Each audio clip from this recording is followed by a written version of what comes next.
We're going to open up front row right down to Barry, WBNS. Coach, obviously the bye week, does it come at a good time? And what's your philosophy on bye weeks? You're on a bit of a roll, but you also have some banged up players. No, I think it does come out at a good time, and I think you bring up a good point. There's times where you start to get into a rhythm, and then you don't want that bye week. I don't know if that's the case here. We're going to practice today. Tomorrow, Thursday, really put some good 3 days of practice in and keep grinding on this thing. But it does allow us to get a few guys healthy heading into the Iowa game. Right behind him, Clay Hall, WSYX. Looks like you're getting a lot of love nationally, pundits, whoever. I mean, do you subscribe to that Nick Saban rat poison type of thing? Well, I think our guys would tell you that, it doesn't really matter other than winning the next game. I think the guys understand that. I don't think that any of the guys really even care about that because it doesn't matter. The only one that matters is the one at the end of the season. So, we have to keep winning, and that's all we're focused on right now, quite honestly. Front row right, Austin Ward, Rivals, 97.1. Ryan, what's the structure for practice this week? And outside of getting healthy, what would you like to accomplish? Yeah, we're gonna practice today, tomorrow, Thursday, and then do our +1 like we typically do coming off of a bye week. So, we want to, as a staff, look at what we've done, look at where we're headed, evaluate everybody in the program, and kind of see things we've done well and enhance those, but things that we need to improve on. We obviously want to get healthy, get some guys, back out in the field. Want to get some guys who are playing with a few things, healed up, and then continue to work good on good fundamentals and technique. As you get 5-6 games into the season, you can start to get scheme oriented, and we can't do that. So we're going to dive back into fundamentals, techniques, and try to identify the things that we're going to need to get done here in the home stretch. Right behind him, Bill Landis, Rivals. Ryan, your punt and punt coverage have been very good this year, but I think maybe the rest of the special teams operation has been a little hit or miss. Just how are you feeling about that as a whole, especially the return game with some of the drop balls? Yeah, I'm going to do a better job fielding the ball. I think if we do that, then we feel a little bit better about all of it. But certainly we can't be doing that. We got to make sure we field the ball better. I think that's a good time right now to look at that and figure out if we have the right personnel in all groupings, and certainly in special teams as well. Right behind him, Dylan Davis, Delaware Gazette. When you have a chance to get Kyle McCord in the game, CJ's out, Kyle's in, how do you balance, giving him enough of the offense to see what you need to see because he might be your quarterback next year and also not want to be disrespectful to the other side? It's obviously a good problem to have. Don't get me wrong, but it is something that you want to make sure you respect the game, and but at the same time, you do want to kind of get him going a little bit, and we tried to get that third down conversion. We got him on the outside the pocket on the naked. I thought he threw a nice ball there. We had the third down where he was reading the end. I thought maybe we could have done a little bit better job just across the board, not just him. But we convert right there. Maybe we move the ball down the field. You start to get inside of 5 or 6 minutes in the fourth quarter when you're up in a lopsided game. I just kind of want to make sure I respect the game in that area, but certainly want to get him in the game, especially if it's at the end of the third quarter, early fourth quarter, and get some first downs and let him go play. Fourth row right, Spencer Holbrook, Letterman row. Ryan, you talk about rest, recovery, trying to get guys healthy, but at the same time, there's a lot of work I'm sure you think needs to be done. When you look at the cornerback position, is this the perfect time for them to really get some work in and try to improve their game? So they can do the next 6 weeks? Yeah, I mean, when you're identifying in all three phases what needs to improve, the things we've done well, the things we need to improve on, I don't think it's any mystery that one of the things we got to do is finish some plays out at corner. We're right there. We haven't quite finished some of them. I did think Denzel played better in this game, probably his best game to date, so that was good. Didn't get the ball, thrown his way a ton, but I thought he played his best game. You can say, well, they made a nice catch, but we make some nice catches too. I mean, that's college football now. Guys are making pretty high-end catches, so we got to learn to finish. Especially one-on-one situations, because we know that's going to keep coming our way until we can prove that we can. So that'll be a huge emphasis this week. Right next door, Cameron Teague Robinson, The Athletic. Brian, kind of off that you talked after the game, like you said, they're there, you just need to make plays in the corner. Is it as simple as just finding the ball? I mean, Cam got that PI on a broken play, Yeah. really, but is it simple as just finding the ball for those guys? Yeah, I just think the more and more times we put them into those situations, the more comfortable they're going to feel and the better they'll be. So it's our job as coaches to continually put them in those positions and give them an opportunity to learn from it and grow and get better. So that's what we're going to do. Right next door, Tony Girdman, Buckeye Huddle. Ryan, you have been speaking highly of Lathan Ransom since his freshman year.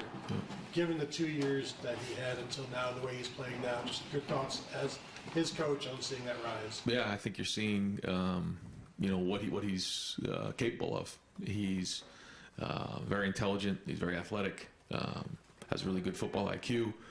You can see how much ground he covered on that first play on the touchdown and still was able to hang on to the ball. He's got really good ball skills. So great to see him healthy. Great to see him running around. Now he's got some games under his belt. So I think you're seeing the best version of Lathan.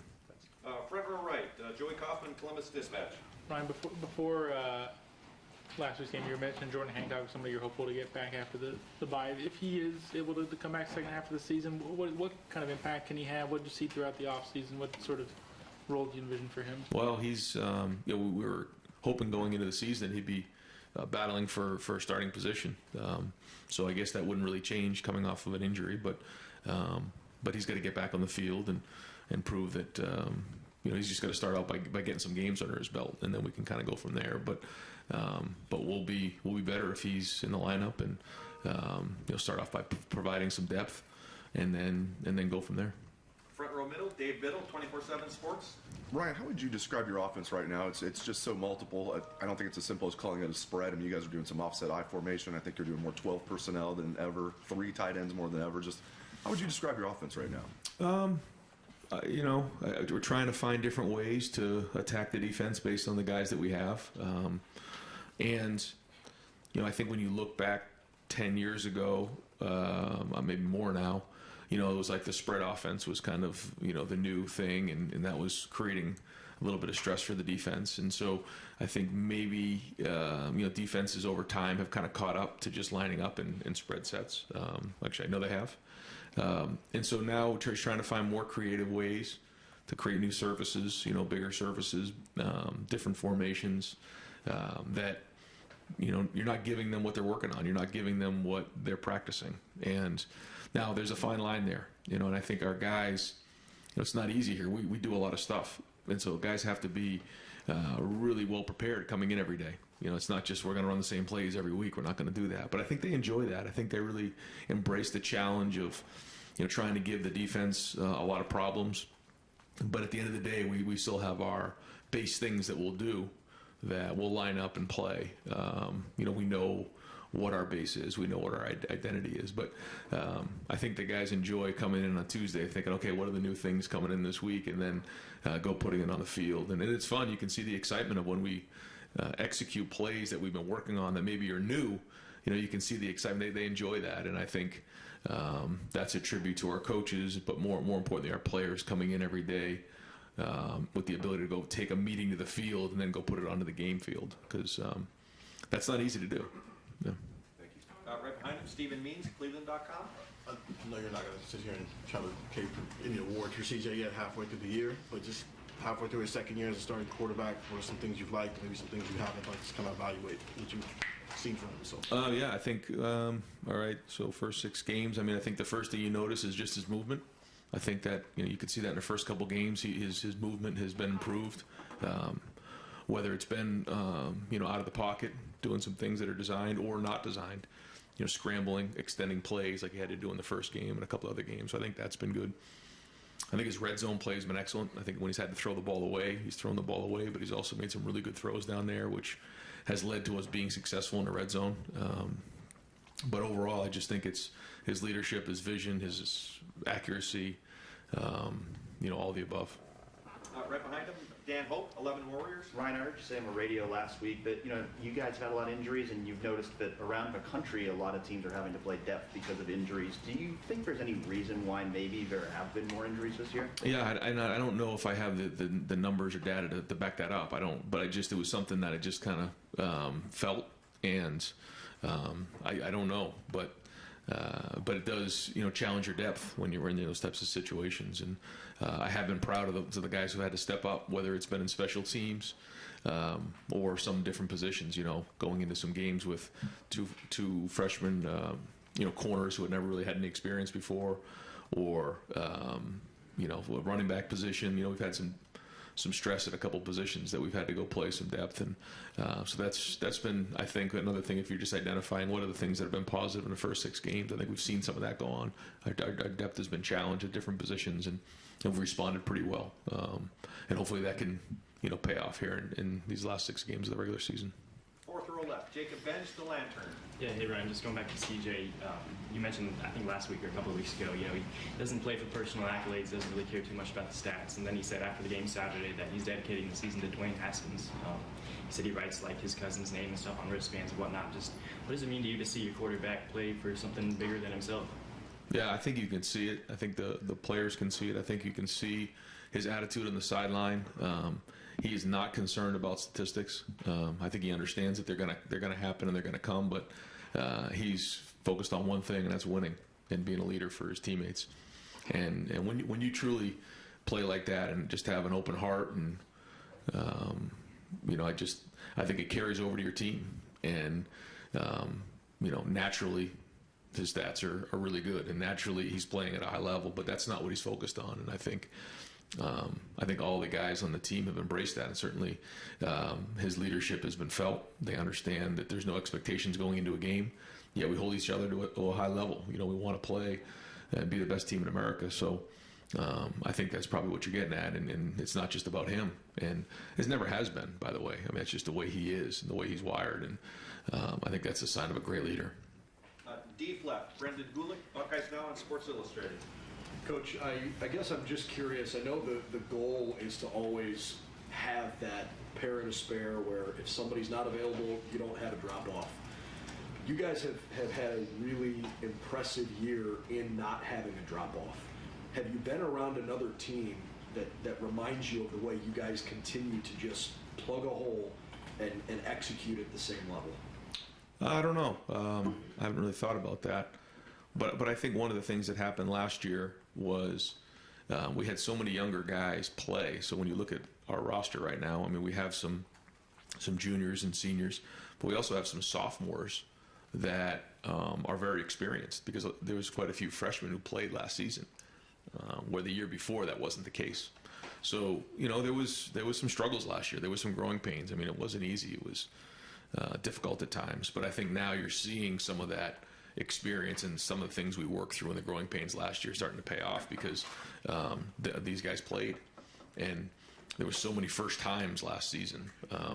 So now they're not. So when you're playing guys and putting them in the game, even though they may be sophomores or even some of the juniors, I mean, they played a lot of football. So the depth has been strong, and it comes down to leadership too.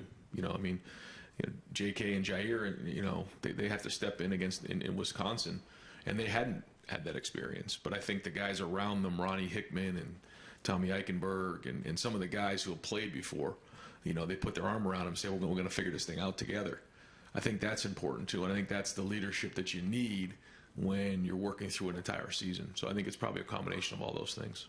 Fourth row middle, Andy Anders, Buckeye Sports Bulletin. Yes, Ryan. So obviously, a big narrative coming into this year was being able to run the ball when you needed to on the short yardage plays that the defense knows you're going to run the ball. You guys faced a 4th and 1 fairly early in this game while it was still a contest and converted. What made that play successful in as much detail as you can? It looked like there might have been a check at the line, and then how did that set up the touchdown pass to Julian Fleming that immediately followed? Yeah, I mean, you never know how things are going to go, and that was one that I guess we had the quarter change. There's a timeout. I forget exactly, but there was a long time pondering over that one, because you go down one road, you say, okay, if we get this, and we go down the field and score, it turns into a 2-score game. You don't get it, they get the ball in plus territory, and I think at the time it was 21-13. So you just kind of go back and forth in your mind, and I know how that goes. If you go for it on 4th and 1 and you get it, great call. If you don't, what are you doing? So it's all about the execution. So then the conversation became, do we feel like we have a good play that we can run against the defense that we're expecting? And we thought we did. We thought we got ourselves into the right play there, and I think it was the next play we scored the touchdown on. So, I mean, those are the swing moments of a game that you got to have. Those game-altering plays, those gap plays that you got to be able to respond, and we did. And so then the whole game changes from there. At least that whole half did, and so that's something we're going to bring up in the meeting today when we talk about the game. Right next door, Pat Murphy, 24/7 Sports. Ryan, you guys have talked about the balance at running back, and we've talked about it a lot. But when you have guys that can go off the way that they have individually, how do you work with those guys to?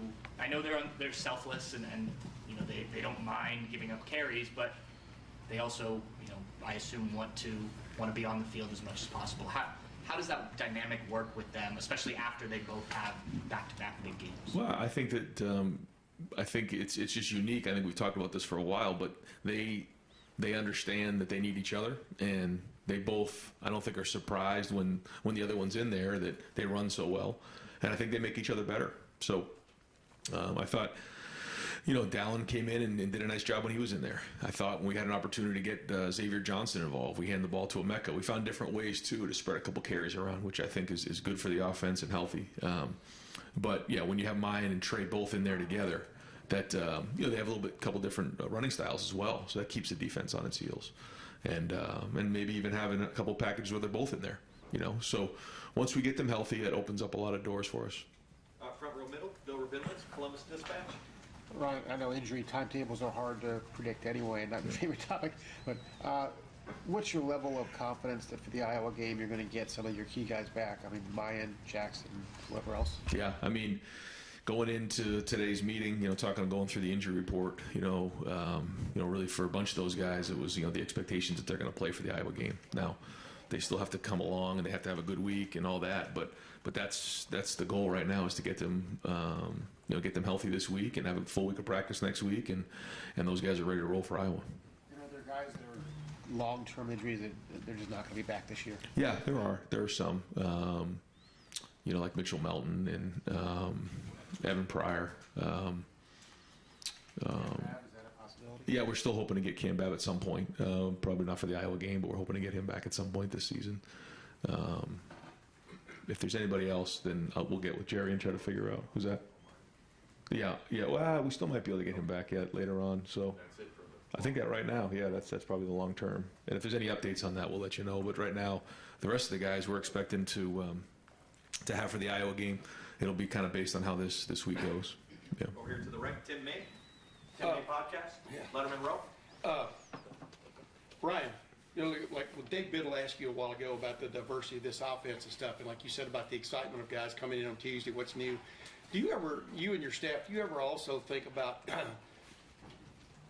how much you're overloading the defensive coordinator for the next week, or the next week who are watching that video? How much does that kind of come into play a little bit in a almost diabolical way? Well, yeah, I mean, you know what I'm saying? Sure. No, I think the more things that we can put on film, the more ways we can attack defenses, then the more stress we put on them. And I think that's the balance of, like, what's too much, where you can't execute anything, what's too simple, where teams can just tee off and see, okay, this is this set, there's the back right there, and here comes this, So that's the balance you try to find. But when you have players, obviously you have the talent that our guys have, but have the football IQ to be able to take a play and put it on a field at a high level, like we saw this past week, man, that opens up a lot of options for us. And we're just blessed to have such great players, and the ability to process high levels of information. They're Is your intent every week to have something fresh? I mean, oh yeah, yeah, more than one. Yeah. We've got time for two more. Second row, Doug Lamreese, Cleveland.com. Trying to think how to explain this. So you've been asked about Kyle McCord and trying to figure out how to play him at end of games a couple times. Sure. The backup's always one play away. It's a little more front of mind. Alabama just had to play a whole game with its backup quarterback. How much do live game reps in a blowout help a backup quarterback? How important are they in development compared to practice and everything else? And whenever we've asked you about it, you've brought up this idea of not wanting to be disrespectful at the end of games. And I think that makes a lot of sense in the non-conference, that kind of thing. Why is that front of mind for you in a conference game where, you guys theoretically are all equal? Why is that still a factor for you? The first part, I think, yeah, it is. I think it's good to get him in the game, get whoever in the game, whether it's the quarterback or anybody else. Just getting those game reps under your belt is different than in practice for sure. But that's just the way that I've always believed. The game should be played. I think when you're rolling and you're in the third quarter, you're beginning of the fourth quarter, go play. But when you start to get towards the end of those games and they get a little lopsided, I just think that's the way to respect the game. Fourth row left, Nathan Barrett, Cleveland.com. I just want to go back to the question about the cornerbacks. As you look ahead for what this next week needs to be for them, for Denzel and Cam, I guess, especially at the top of that list, do those guys need a lot more reps? Do those guys need a break? How do you sort of look at the week for them, just because that is the position that's maybe stood out? I think that these 3 days are great days to get better, and then take a couple of days to catch their breath. But I think, yeah, we got to try to. The best way to coach is to put players in game situations. So how do we create those exact situations that have happened in the first 6 games, and then allow them the opportunity to find the ball? Simple as that. It's not really complicated, but without doing it so much that we blow their doors off. We got to make sure that we're keeping them healthy. But that's it. We just have to try to find a way to simulate the game and make it harder, make practice harder than a game, so that when they get there, they're ready to make that play. Coach, thank you very much. All right, guys, thanks.